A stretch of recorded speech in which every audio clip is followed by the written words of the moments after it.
Hi మావా, welcome back. Animal 30 days world wide collection reports. మొదటిగా మన తెలుగు రాష్ట్రాలైన ఆంధ్రప్రదేశ్ అండ్ తెలంగాణలో ఈ సినిమా 30 రోజులకి 72,50,00,000 గ్రాస్ కలెక్షన్ చేసింది. ఇక తమిళనాడులో 10,35,00,000 నెట్ కలెక్షన్ చేసింది.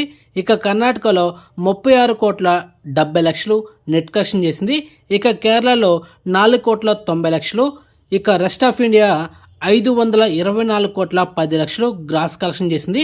ఇక ఓవర్సీస్లో 241,35,00,000 గ్రాస్ కలెక్షన్ చేసింది. ఇక సినిమా టోటల్ వరల్డ్ వైడ్ 30 రోజులకి 889,90,00,000. ఇంకొక 10 కోట్లు కలెక్షన్ చేస్తే 900 కోట్లు గ్రాస్ కలెక్షన్ చేస్తుంది. మొత్తానికి సినిమా 1000 కోట్ల గ్రాస్ కలెక్షన్ చేయాలంటే ఇంకొక 100 కోట్లు కలెక్షన్ చేయాలి. మరి సినిమా లాంగ్ రన్ వరకు 1000 కోట్లు గ్రాస్ కలెక్షన్ చేస్తుంది అనేది చూడాలి మామ.